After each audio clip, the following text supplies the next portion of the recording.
It's time to get inside the Giants huddle. Huddle up. On Giants.com. Here we go. And the Giants mobile Get app. them in there, let's go. Part of the Giants Podcast Network. Hear ye, the NFL draft season on Giants.com and our digital platforms henceforth begins.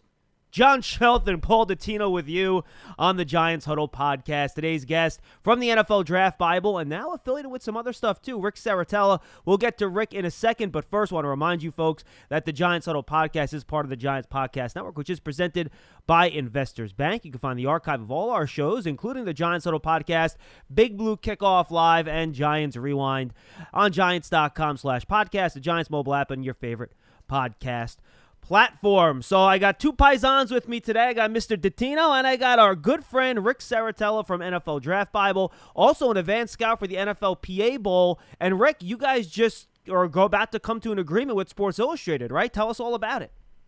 Yeah, very exciting times, obviously, with January being draft season, and now our partnership with Sports Illustrated. So NFL Draft Bible becomes the official NFL draft content provider for Sports Illustrated, which essentially means we're bringing the whole platform over to good old SI and looking forward to distributing all of our live stream shows, our scouting reports, our rankings, our official draft guide. The publication will still be in effect. So really excited about it, taking the NFL Draft Bible mainstream. It's been a long time coming. We've been doing it since 2002, and now we get to bring it to the masses. So very excited about it, and I appreciate that, guys.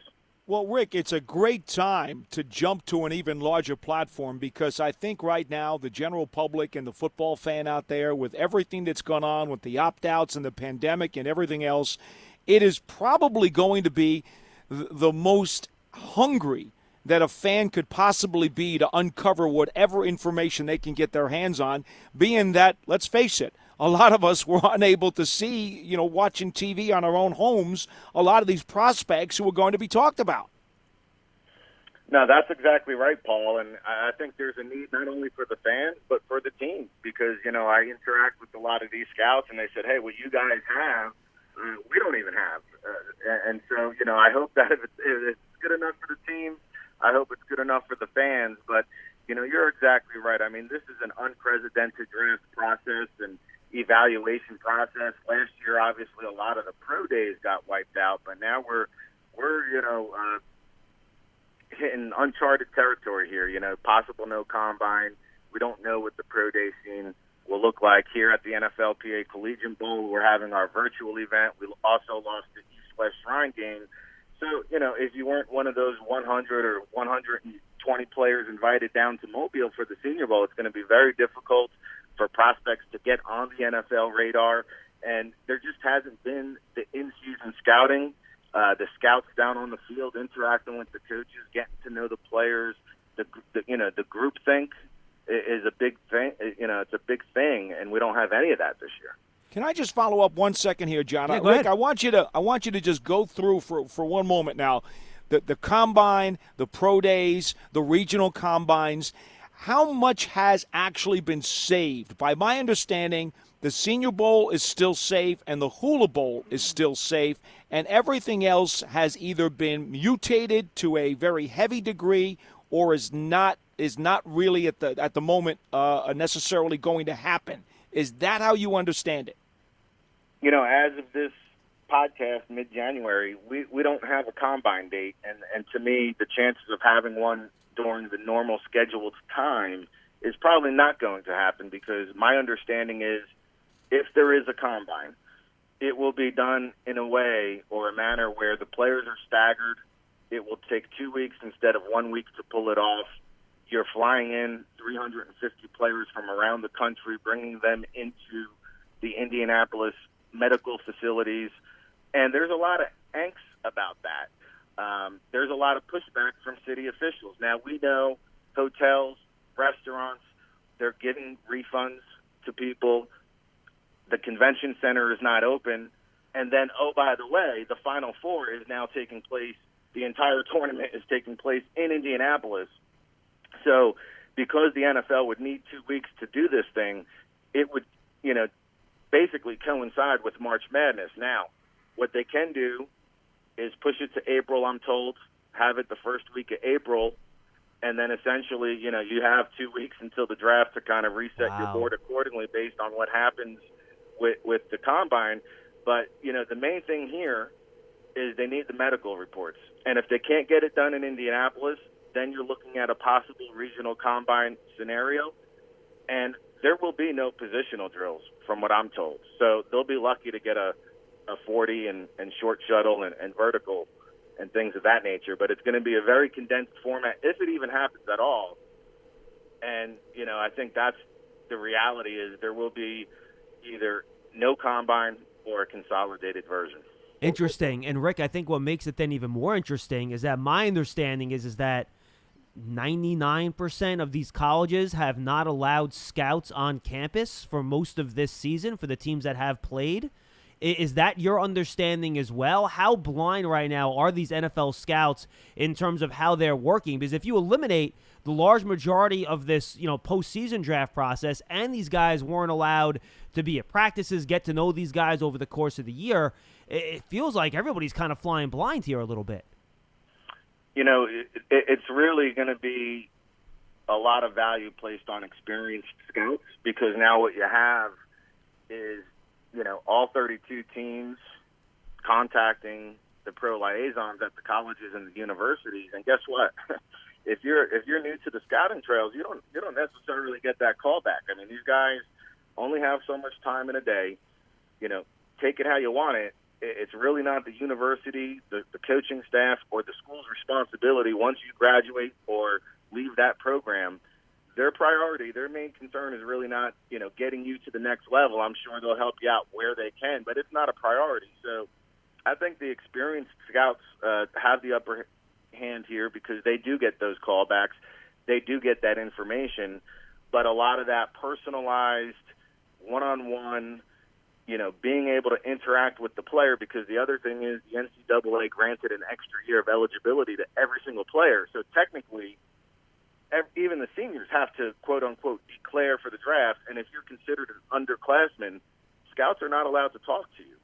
And so now you're looking at a process where essentially even the interviews down in Mobile are going to be done via Zoom.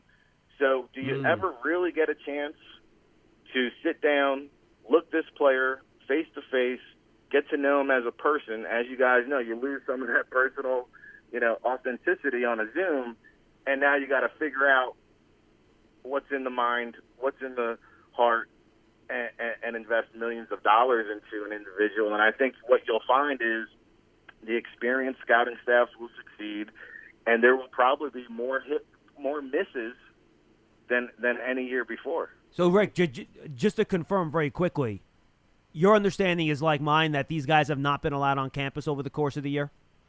Yeah, I didn't even answer your question, right? So no, that's okay.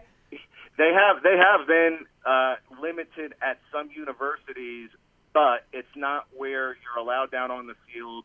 It's essentially like, hey, they'll give you a ticket in the stadium. So you want the eyeball test. You're not down on the field standing next to the player. You might be, in the stands 10 rows back, trying to size up a player. And a lot of schools have restricted scout access into the press box because there's only so many, with the social distancing, there's only so many space for media and scouts to attend. So it's been very limited depending on what part of the country you are in.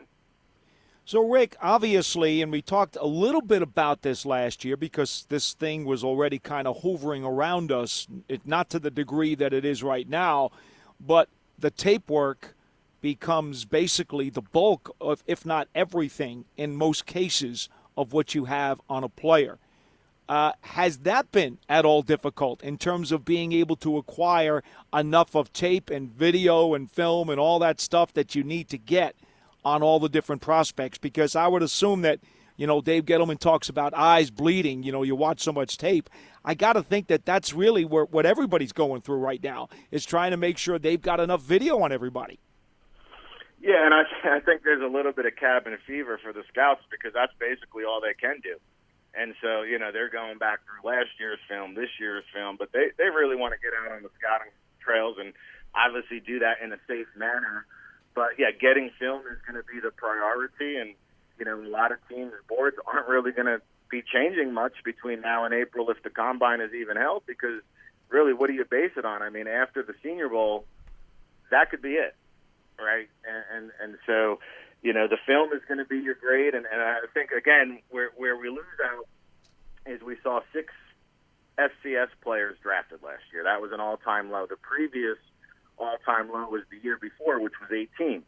I think the other thing where players get hurt again, you saw it last year, typically on average, 40 players not invited to the combine will generally get drafted. Last year, we saw only 20, half of that number, because, again, tracking down these measurables, a lot of these scouts haven't been on campus this past year to get the latest measurements, and now we're, dependent upon the Senior Bowl and, possibly these regional combines or, third-party, independent, a lot of former NFL scouts, getting out there and working with the agent community and doing these privatized individual pro day workouts, which I'll tell you what, fellas, the teams appreciate them more than having nothing.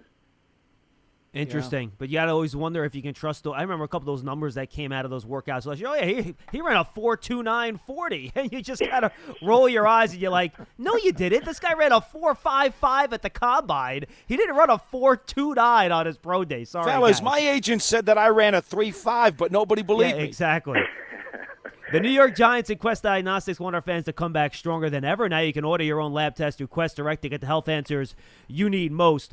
Rick, the other thing that I find interesting, and this will, I guess, transition us to the player part of this, how much do teams have to worry about recency bias? And I'll give the example of what just happened in the college football playoffs. Everyone is talking about Devontae Smith. Oh, he could get picked second by the Jets. He can go here. He can go there.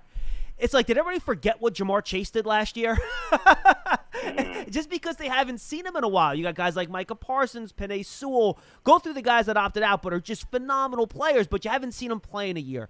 So how do these teams approach that, where some of these truly great talents haven't been on a football field since January 2020, more than a year ago, but they're still just as talented, if more so, than some of the guys they've seen more recently?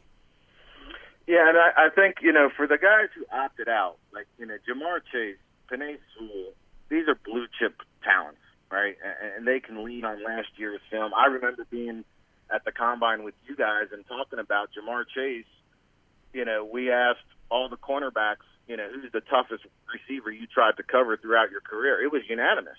Jamar Chase. If I asked 12 corners, all 12 said Jamar Chase. Wow.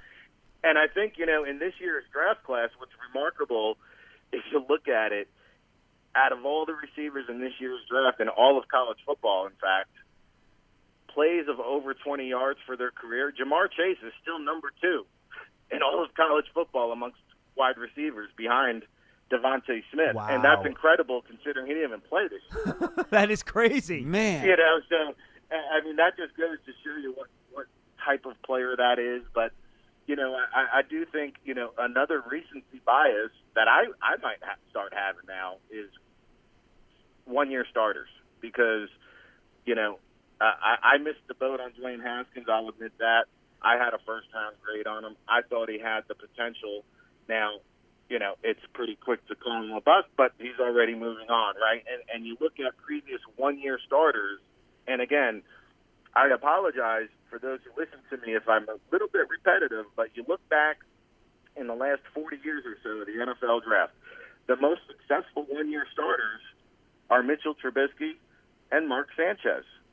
Joe Burrow did have 2 years at LSU. He just busted out his second year as a starter when Joe Brady came in.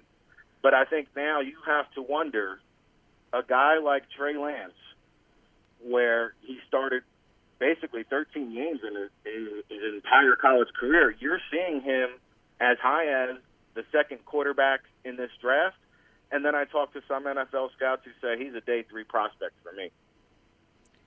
All right, let me go along the lines of the opt-out theory, the category that John has touched here, Rick. From your perspective, could you pick out maybe 2 or 3 guys, okay, who may have hurt themselves the most by opting out, and maybe 2 or 3 guys who maybe have helped themselves the most by opting out? Tough question. Yeah, tough question. Without looking at the opt-out tracker here, I think some guys that were probably hurt by the opt-out, but it wasn't a volunteer opt-out, would be the Northern Iowa players, Spencer Brown, the offensive tackle, and Ellerson Smith, the defensive end, because both of these players have first-round traits, first-round size, NFL size, and huge upside. And I believe they both have invitations to the Senior Bowl, which will be exciting to see. So I would say, the small school guys, by virtue of being forced to opt out, I think were hurt here. And then, a player that, opted back in, Elijah Vera Tucker, the USC product. I mean, he had originally opted out, same with Rashard Bateman, and then they opted back in. And I think, the USC guard, Elijah Vera Baker, I mean, he's a top 50 player now, maybe even a first-round guy based on his performance. And so, those would be a couple guys that come to mind. I don't have the opt-out tracker right here in front of me, but those would be the immediate guys who come to mind.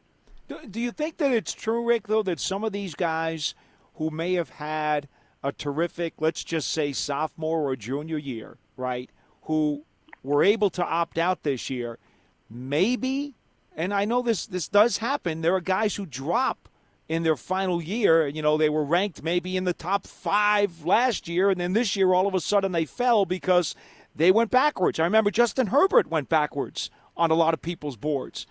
Do you suspect that there were some pretenders who, by opting out, actually saved themselves a potential slippage? It's tough to say. I mean, Rashawn Slater from Northwestern, I know he believes he's a top 20 talent. He didn't play this year. So does that make him slide out of the first round? I think I would go in the opposite spectrum where, the quarterback there at Georgia, Jamie Newman, he comes over from Wake Forest. There was some potential first-round buzz around this guy. So he transfers to Georgia, says, hey, let me go play in the SEC powerhouse, build up my resume. Boom, the pandemic hits. He loses those off-season workouts. Word is he couldn't pick up the playbook. Oh. Right? Word is he couldn't pick up the playbook, and he was not going to win that starting job. So rather than, putting himself through that scenario, he transfers from Wake Forest, doesn't even suit up for Georgia, then opts out, and I can't even fathom how you even think about taking this guy until day 3. Well, there you go. Yeah, that's a good one for sure. He fell like a stone. All right, Rick, we'll talk about the general feel of this class by position in a little bit, but I want to hit on a couple of the guys at the top first because that's what fans are excited about. I think we already hit the wide receivers. You talked about Chase and Devontae Smith. You mentioned the quarterbacks. The Giants are not going to go in that direction. So let's focus on a couple of the other guys. One person I've gotten a lot of questions about is Micah Parsons out of Penn State. He's one of the guys that did opt out and did not play this year. What is he, Rick? Is he an off-ball linebacker? Can you put him as an edge player on in a 3-4 to rush the passer? What's his profile? Where does he fit in an NFL defensive scheme? Yeah, I mean, I think when you have a guy that's this big, this fast, this physical, this strong, I mean, you can create a role for him however you want to use him. I think his best fit is probably as an off-ball or inside backer that, is just see ball, chase ball. But now you're going to get teams where he's going to run at his size, at linebacker size. I think it was 242 at last check, right around there. He's going to run probably 4.5 or maybe even in the 4.4s is what I've been told. Justin Simmons-esque is what you're telling me. Yeah, and so, when you have that kind of explosion size and speed, can you bring them outside on the edge? I mean, I think in theory you can. I don't know if that's what you want to do ultimately, but I think in a situation, this is a guy where you can line him up all over the field. He's that talented.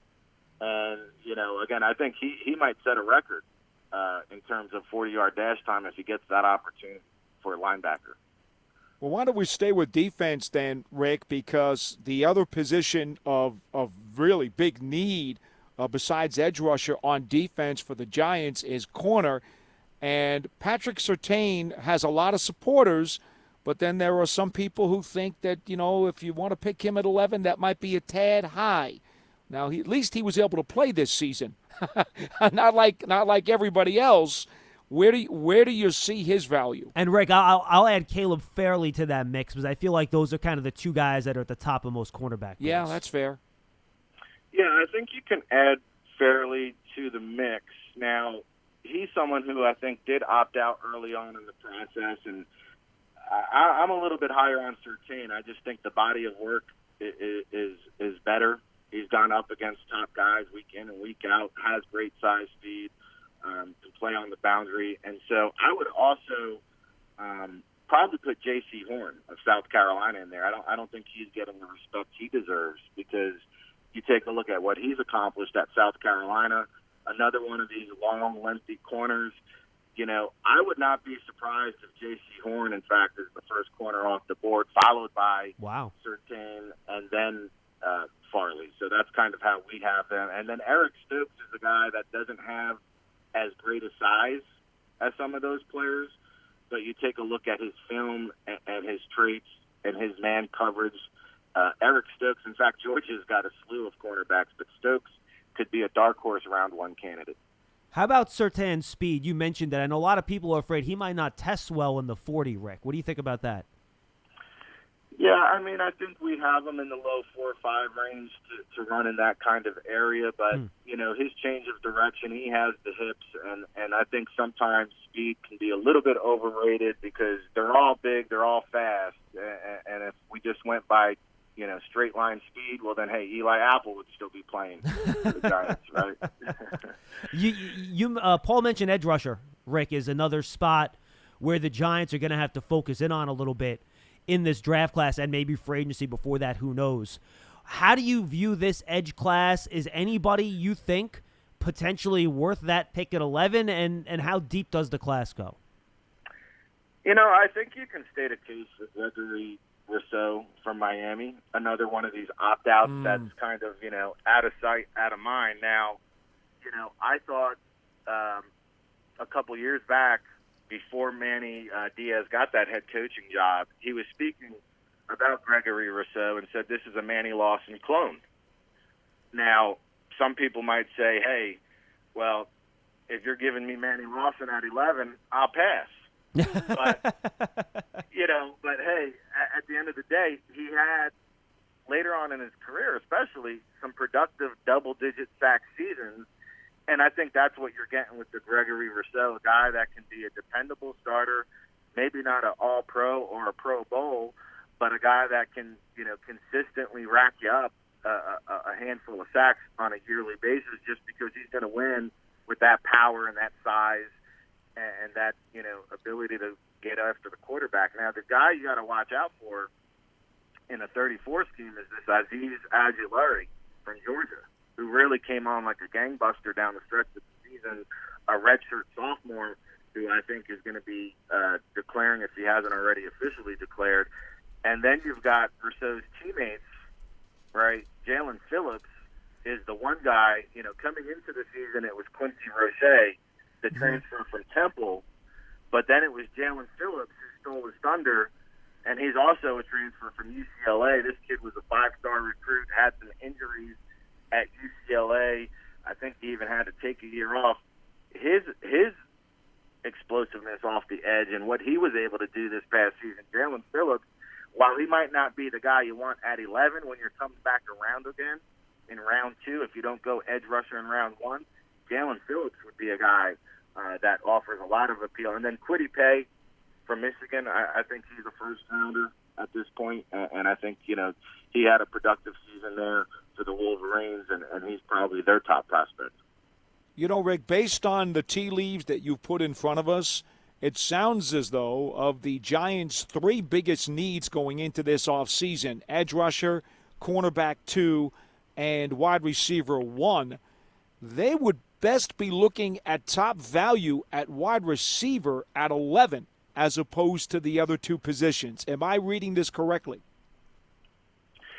I think it depends on who falls to you there. If you have a shot at Chase and Devonta Smith, I think they're just, game-changing type of talent, and you've got to pull the trigger. But I think if they're both off the board at that point, well, then, hey, you've got to say, well, wide receiver might be the biggest strength of the draft.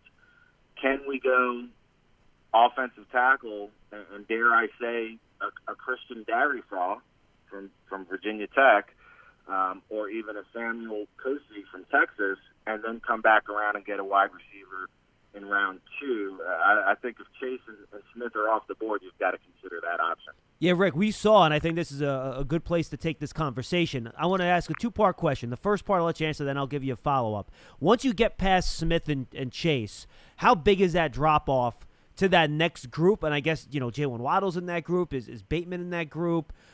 How do you view that next group? How big of a drop-off is there? And then I'll ask you the second part of the question. Well, yeah, I think you've got to look at it like the next talent, based on pure talent. Yeah. The next two or three guys are really slot receivers. Rondell Moore, Jalen Waddle, and Kadarius Toney. And, yeah, they might all wind up going in round 1, but do you really want to take a slot receiver at number 11, especially with Moore and Waddle, who bring injury concerns and durability issues? You don't want to use another high pick on a skill position guy who's prone to injury. Fair enough. And how deep is this wide receiver class? Because we've seen last year specifically, and even the year before that, how you're getting, 1A or at worst number 2 wide receivers in the second round that are contributing right away. Is this class just as deep as last year's, where if you're the Giants and you're picking there at 43, all right, I'm going to get a damn good player here that I can plug in and he'll be an impact player right away? That's exactly right. I think at 43, you can still get a player with a round 1 grade who slides into that area just based on the fact that this year's wide receiver class, I think, is even better than last year's wide receiver class. That's how talented, better. And you got guys like Rashad Bateman, Terrence Marshall Jr., Seth Williams from Auburn, Nico Collins from Michigan, the kid St. Brown from USC is a good sleeper. And then you want to go back into the slot guys, Amari Rodgers from Clemson. We haven't even spoken about him.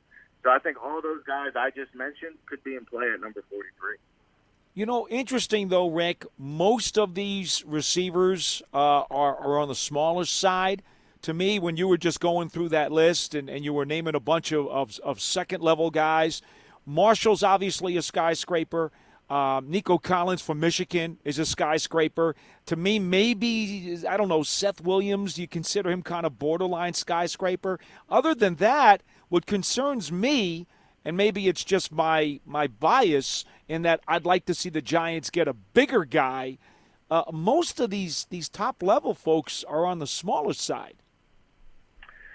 Well, I think, like I said, the guys like Rondell Moore, Jalen Waddle, Kadarius Toney, in my opinion, I agree with you, Paul. I think those are more luxury assets, right? I think those are the back end of round 1 receivers where competing veteran teams that are kind of looking for a piece to put them over the top, they can afford to draft a guy like that. But the Giants, they need playmakers, and they need playmakers on the outside, right? You got to get playmakers on the outside before you can have playmakers on the inside. And so to me, hey, Chase and Devonta Smith may be off the board. I think Bateman can fit the bill there. I think Seth Williams has enough size to fit the bill there. And then you want to start thinking mid-rounds, well, Trevon Grimes, you want a big, kind of go up and get it red zone type of target.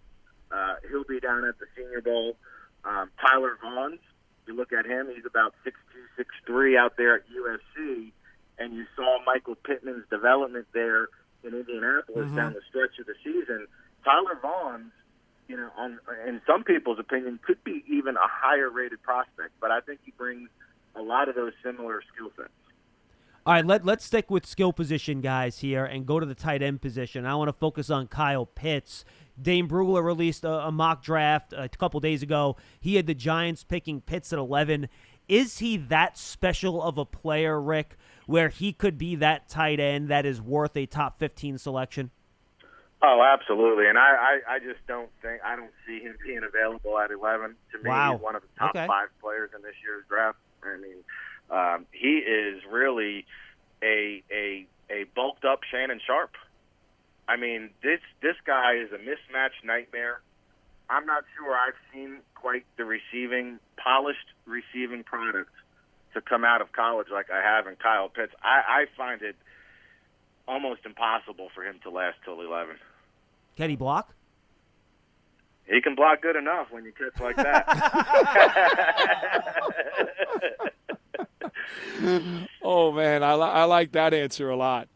To circle back around to the quarterbacks, because after all, even though the Giants don't need one, I do think it's going to impact what is available to them at 11 if, as most people think, there'll be 3 to go in the top 10.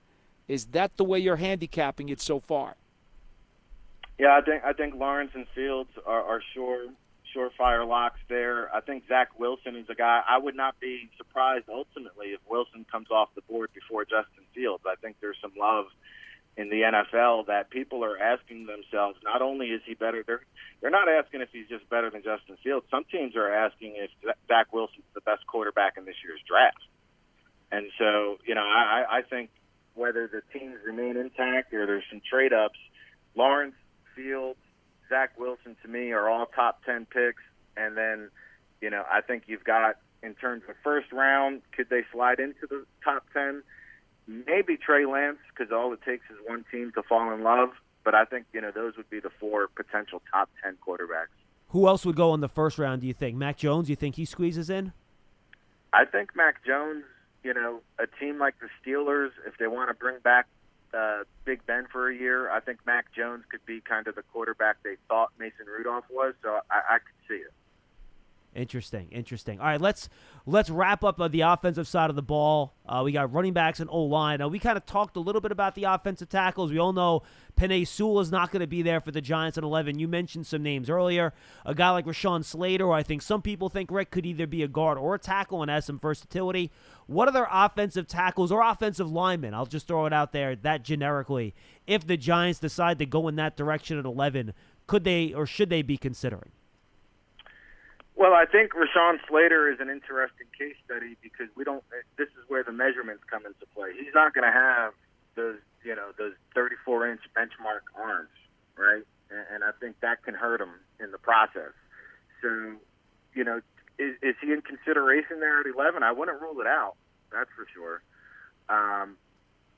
In terms of left tackle potential, I think once you get past Penei Sewell, Samuel Cosme from Texas, Christian Darrisaw from Virginia Tech, I think these are left tackle guys, and you can't really ever overvalue a left tackle, in my opinion. When you look around the league, I think half the teams in the league would say, "Hey, we'd love to upgrade our tackle position, especially even at left tackle." Jalen Mayfield is a dark horse from Michigan. Tevin Jenkins from Oklahoma State. These guys have the size, the length, the athleticism. They're a little bit more raw, but they have the upside and the potential. And then, I'll say from an interior perspective, Trey Smith, I think we've got probably a top 10 film grade on him. However, he's had multiple issues now with this blood clotting issue in his lungs. Now, he's been in the clear for the last couple seasons. But early on in his career, there were some issues there, and I don't know how that checks out medically. But if we're just basing it on a film evaluation, well, Trey Smith from Tennessee is a top 10 player in this year's draft. All right, very quickly, Paul, running backs, are we going to have 1, 2 sneak into the first round, Rick? Is anybody in this group that you think is special? I don't know if I would use the term special. I think depending on what you want, if you want more of that flashing presence, Travis Etienne's your guy. If you want more of the bruising back, Najee Harris is your guy. And then I think Javonte Williams from North Carolina is probably third. All right, let's flip it then to defense. We talked about the top corners. Rick, if the Giants decided that they wanted to go second round on a corner because they were attracted to somebody else at a different position at 11, is there going to be somebody of good value there? How deep is the second round going to be? Yeah, I mean, I think there's some solid value at corner here. Second round, I would probably start, considering, maybe a DJ Daniel from Georgia, who they have, like I said, a lot of top cornerbacks. Asante Samuel Jr., not the biggest guy, but a playmaker, a guy who creates turnovers, could probably fit similar mold to a Janoris Jenkins, I think, at the next level. So he would be a guy, if you want a bigger corner, well, then Paulson Adebo from Stanford. Mm-hmm. There's a guy who opted out. You kind of forget about him. But I had a chance to see Stanford live, and you talk about what an NFL corner looks like. Paulson Adebo, he's a guy I think could come off the board there at round 2 area. So Elijah Molden from Washington, I think he has a lot of love out there in the second or third round as well. Is there a big drop-off, Rick, from that first tier of guys that you spoke about earlier to that second group? Are you taking a big risk in waiting to round 2, or do you feel pretty confident about these day 2 corners that they can come in and help you?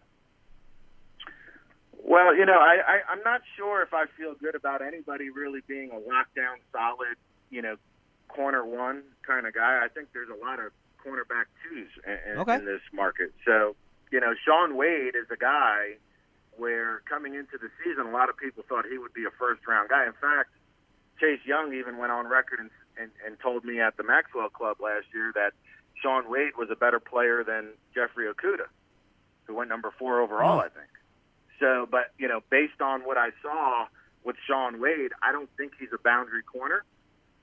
But, if you're telling me I can get a nickel corner, which is essentially a starter in today's NFL, like Sean Wade at 43 or whatever they're picking, I mean, I think that would be a great value. Defensive line seems to be really sparse in the first round. Does the Bama kid Barmore sneak in? Yeah, I think Barmore is probably the only defensive tackle at this point that we would put in that first-round conversation. Marvin Wilson from Florida State, kind of a disappointing year. I think he's now back in that day 2 range. And Jay Tufele from USC is a guy to keep an eye on. Here's one guy who's really squatty, doesn't have the prototypical height, but, man, he can really get over. For a big dude, boy, can he move. This Jordan Scott from Oregon, I don't know if you checked him out. Take a look at him, though. He's a really intriguing guy. And I think day 2, you've got to take a look at this Tyler Shelvin from LSU, who, again, he sat out this year. He opted out. Here's a player who may have hurt himself, going back to the earlier question. Tyler Shelvin, what is he weighing? That's what the first question is, because he's been as much as 380, right? He's 380? 380. Oh, my God. That's Gilbert Brown territory right there. Yeah. Holy cow. And so, and I know he dropped 40 or 50 pounds last season. But then he opted out, and it's like, well, hey, we might not even see him because he's a redshirt junior. He's not going to be in the Senior Bowl. And if the combine gets canceled, well, hey, we might not even see Tyler Shelvin. Wow, that's crazy. We talked about Micah Parsons. What are the linebackers? And, this is not the edge rushers, guys. We're talking about Rudy. We already touched on those, Rick. Off-ball, inside linebackers. Who else in this draft class do you like once you get past Parsons, and when you think they'll go off the board? I like this Chaz Surratt from North Carolina. I had a chance to see him as he converted. He was a quarterback and couldn't really, hit the playing field as a quarterback, so he converted to linebacker last year. And I think, I actually had a chance to speak with his father about the transition, and he was saying, well, hey, this ain't new to him because he played linebacker in high school. So he very quickly, readjusted to that position. I think he has a natural, nose for the football, great instincts with that quarterback background. He's able to read and decipher and react very quickly, takes great angles and pursuit. So I like Chaz Surratt from North Carolina a lot. I think Jacoby Stevens from LSU, a guy that, has been moved all around. He, played safety. He's played linebacker. I think that's where his fit is at the next level is Jacoby Stevens. He could be in play at 43. How about Jabril Cox coming over from North Dakota State? He hits the transfer portal and levels up. and wins a starting job at LSU. Not only does he win a starting job, but he plays at a very high level. So I think he's another guy. Baron Browning from Ohio State is probably the best of that talented Ohio State Buckeye linebacker corps. But Baron Browning is a guy who can, stuff the run, also does well in coverage. He was kind of the guy that they were trying to key in on Travis Etienne as a pass catcher coming out of the backfield. And then, Jeremiah Owusu-Koroma from Notre Dame, we just call him Jock. I think he's now kind of, put himself in that first-round category as well. Wow. Do you see him as more of a like a jumbo safety in a sub package though, as opposed to really being a linebacker at the NFL level? I could see that, and he does have some of that experience at Notre Dame. So I think, with him in the LSU player, you've really got to have a defined role, I believe, on how you want to use him going into the process. But if you can identify that in terms of where you're going to use him, well, then I think you can justify the value. All right, I'll ask you about safeties. The Giants have about 8,000 of them, so they're probably not going to draft one. So you can feel free to keep this one brief, Rick. Safety class, deep. Anybody first round worthy? I know last year I don't think one safety got picked in the first round. Xavier McKinney was the first one off the board in round 2. What do you think about this safety class? Yeah, it's a tough year for safeties. Richard LeCounte from Georgia is a guy I like a lot. I just can't justify him in the first round. He's just too small, and I worry about that. The Florida State safety was very high on the radar coming into the season, Nazrul Dean, and then he hit an injury, so I think he's not in that first-round conversation any longer. So, I don't know. I'm struggling to put a safety in the first round. You could state a case for Andre Sisco from Syracuse, who's, body beautiful, looks like Paul Orndorff, but then, had the late season injury. And so, again, without knowing what the medical looks like, I don't know where he ultimately lands. But I think Sisco from Syracuse is probably the one guy who could sneak into the latter part of round 1. Generic question for me, Rick, as we've gone through all the different positions.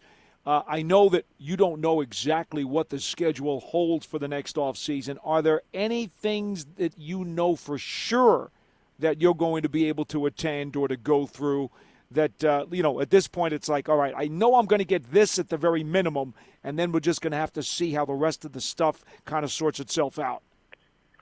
Well, we'll have some staff down in Mobile, Alabama for the Senior Bowl, and then we'll just wait and see what the NFL calendar looks like, what the second wave of COVID looks like. I mean, I'm trying to, stay optimistic, but also looking like what's going on over in the UK and the second strain and the second wave of lockdown. Is that inevitable here in the United States? That's the ultimate variable and X factor we all don't know, but I'm anticipating at this stage a late combine in April. And again, I think it's going to be more for the medical evaluation efforts rather than, if they don't get any any time drills or position drills in, I don't think that's the priority. But the medicals are. And there's not going to be time for a medical callback either. Usually you get the recheck. There's not going to be any of that. I have heard there is optimism that some schools may allow pro days. I don't know how it's going to work, if there's going to be kind of like a Blesto scout or a national scout that kind of hits the trails, because, again, my understanding talking to a lot of the schools is they don't really want scouts who are traveling the country, going from campus to campus, coming into their facility now and traveling the country and doing it that way. So there's a lot to be decided, a lot to be determined. We're hoping for the best. There are some other smaller all-star games. I think the Tropic Bowl is this week. There's the College Gridiron Showcase, which is more of, your fringe draftable priority free agent guys, which is, providing a huge value and need for that as well. But, it's going to be a draft cycle like we've never seen before. And, we'll keep doing what we do. But I will tell you this, that draft in Cleveland, I do not anticipate that moving. We saw last year. The show must go on, even if it remains virtual.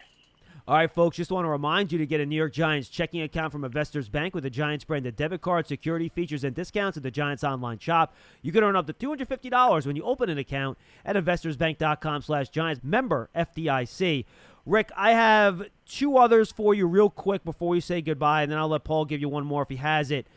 One, besides wide receiver, what is another very deep position in this class that you might be able to get into the third round or fourth round and still get a quality player? You know, I like the tight end class, believe it or not, because I think Kyle Pitts comes off the board in round 1. And then you've got, guys like Brevin Jordan from Miami, who's like a Jordan Reed clone. You've got baby Gronk over there at Penn State. And this kid Hunter Long from Boston College. Those are all pass-catching threats. But if you want a guy who comes in and just blocks his butt off, this Tommy Tremble. There you go. I love him, Rick. I love him. And I think, here you go. You want a tight end, probably round 3, that's going to come in and can start for you. Hey, I like that kid a lot. And, hey, Josh Peterson. Remember that name, the son of Doug Peterson. He's a really good-looking player at the tight end position. Interesting. All right, I didn't tell you I was going to ask you this, so I'm putting you on the spot, so I apologize ahead of time, but I trust that you'll be able to answer this pretty quickly anyhow. Players that you're most excited to see at the Senior Bowl in a couple weeks, which, to your point, might be the only chance we have to see a lot of these guys now that the college season's over. How about Patrick Jones from Pittsburgh? You want to talk about a 4-3 hand in the dirt defensive end that can get after the quarterback? I'm really excited to see him perform up against the best because you saw what Montez Sweat did a couple years ago at the Senior Bowl. I think Patrick Jones could be this year's version of that. Well, I'm going to reserve my final question for something totally bogus because we talk about this all the time on BBKL, Rick, but I'm going to put you on the spot anyway because there are people with their mock drafts already coming out. Who are the Giants taking at number 11? Oh, Paul, and you have the right to reserve and change your mind at any time before the draft. Well, David Kettleman is all about the hog molly. I don't know what Nate Soldier is doing. I don't know what the status is there. But I think Darisaw is the guy that, a lot of people might not be talking about him right now. But I think as we get closer to the draft, Christian Darisaw is a guy who could come in and either compete at left tackle and move Andrew Thomas back over to right, or he just slides into the right tackle position. But I think they need to continue to solidify that line up front and keep Daniel Jones upright. Maybe I should ask you a follow-up here, Rick, because I think by what Mara and Gettleman had said recently about their need for playmakers, you'd like to believe that, that's where they're going to go, but I understand the fortification of the offensive line is huge. Could they potentially, if they wanted to fortify that line, get some quality guys who could compete, maybe particularly on the inside in the second or third round if they wanted to do that? They could, but I think at this stage, we got to stop trying to patch it and just get guys that we can depend on. So to me, it's let's get guys that we know can come in and compete rather than taking guys that we hope can come in and compete. And I think the biggest issue here is when you look at the playmakers, they're clearly not taking a running back. And when, Jamar Chase, Devontae Smith, and Kyle Pitts all come off the board before number 11, do you really force the playmaker pick? Yeah. It's a good question. Especially when it's a deep class, right? Correct. Yeah, it's a good question. Rick. Or do you take the corner there? There you go. Yeah, I mean that could be where you see the first cornerback off the board. So that would address a huge need. If you're getting the top player at that position, I think you consider it. So Rick, all jokes aside, and I don't want to put the Giant fans down in the dumps about the draft already. Based on what we're talking about today, unless somebody drops, 11th doesn't seem like it's the best place to be in this draft. I feel like you're kind of out of that first tier of players and right at the beginning of a second tier that probably runs pretty deep. Do you consider that an accurate statement? I think a couple things there. I think if you're the Giants, you're hoping for teams to trade up into the top 10 to draft a quarterback and hoping that 4 quarterbacks go in the top 10 picks, because now you're getting one of your top 5 non-quarterback players in the draft. Well, so I'll follow up then. Who are your, top of the line, top of the tier, better than everybody else, non-quarterbacks in this class, that if you're the Giants, you're hoping one of these guys might slip to 11? Well, why not Micah Parsons? When's the last time we had a transcending linebacker in Jersey? Like, Micah Parsons brings me back to the 80s. That would be my guy. Very good. Rick, awesome stuff, my friend. Always a pleasure to talk to you. We'll, of course, touch base around the Combine, then again before the draft. And once again, tell everybody where they can find your work. Yeah, NFLDraftBible.com. We're really excited about our relaunch and rebranding on Sports Illustrated. That will be hitting next week. So if you log on, NFLDraftBible.com, and follow us on Twitter at NFLDraftBible, it's the easiest way to find everything we do. Rick, great stuff. Congratulations, and we'll talk to you down the road, all right? Stay safe out there, bud. Be well, Rick. Appreciate you guys. Thank you so much. That's Ric Serritella from NFL Draft Bible. We thank him for joining us on this episode of the Giants Huddle podcast. And, Paul, before I wrap up here, this was kind of our first deep dive on the air into this draft class. I know we've both done some very ancillary work on these guys and these players. We have a lot of, ground yet to travel. Your initial impressions of the class and where the Giants are picking at 11. Well, John, to be honest with you, after talking to Rick, it's quite clear to me, as it was actually going in, that the Giants at 11 are in a precarious spot. Because I know it's hard to say that, but I feel the same you way. asked him that at the end of the interview, and I understood where you were coming from, because we've been saying now, at least I know for sure I have, and I'm pretty sure the rest of our crew has for the last month, what the Giants' top 3 needs are, and whether or not they can get them in free agency is going to be a big question, because when you look at the draft, there is a very real possibility that you're not getting a solid 100% confident pick at any one of those 3 spots when you are on the board at number 11. Yeah, you might not have, to use your terminology, your blue chip guy because there might not be a blue chip corner in this class, right? There just might not be one.